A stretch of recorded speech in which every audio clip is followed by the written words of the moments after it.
আজকে আমি আপনাদের সামনে জুলকারনাইনের কাহিনী আলোচনা করছি। তো চলুন শুরু করি। সম্মানিত ভিউয়ার্স, কোরআনে সূরা কাহাফের আয়াত নম্বর 83 থেকে 98 এই আয়াতগুলিতে আল্লাহ রাব্বুল আলামিন তার কাহিনী বর্ণনা করেছেন। সূরা কাহাফের 183 থেকে নিয়ে 98 পর্যন্ত এই আয়াতগুলো নিয়ে কিন্তু আল্লাহ রাব্বুল আলামিন জুলকারনাইনের কাহিনী বর্ণনা করেছেন।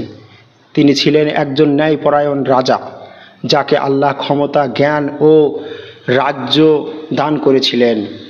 তিনি পৃথিবীর পূর্ব থেকে পশ্চিম পর্যন্ত ভ্রমণ করেছিলেন।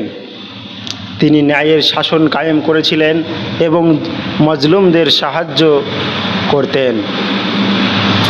জুলকারনাইনের 3টি ভ্রমণ: পশ্চিম দিকে ভ্রমণ, তিনি সূর্যাস্তের জায়গায় পৌঁছে যান, সেখানকার লোকেদের ন্যায়ের ভিত্তিতে শাসন করেন।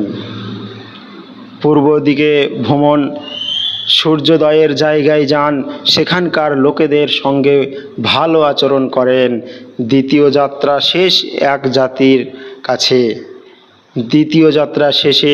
এক জাতির কাছে তাকে ইয়াজুজ মাজুজের অত্যাচার থেকে রক্ষা করতে অনুরোধ করে। ইয়াজুজ মাজুজ থেকে বাঁচার জন্য দেওয়াল।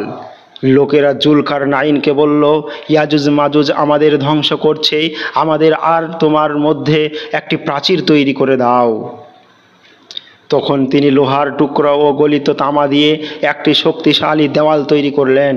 আজ পর্যন্ত সেই দেওয়াল বিদ্যমান আছে, তবে কিয়ামতের কাছাকাছি ইয়াজুজ মাজুজ বের হবে।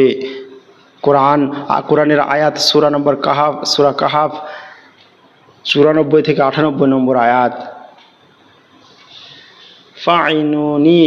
ফাআয়ুনি বিকুওয়াতিন আজআলু বাইনাকুম ওয়া বাইনাহুম রদমান, অর্থাৎ তোমরা আমাকে শক্তি দিয়ে সাহায্য করো, আমি তোমাদের আর তাদের মধ্যে একটি মজবুত বাঁধ নির্মাণ করে দেব।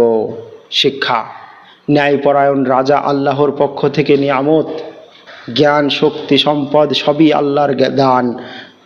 অত্যাচারীদের রুখে দাঁড়ানোর ইমানদারের কাজ।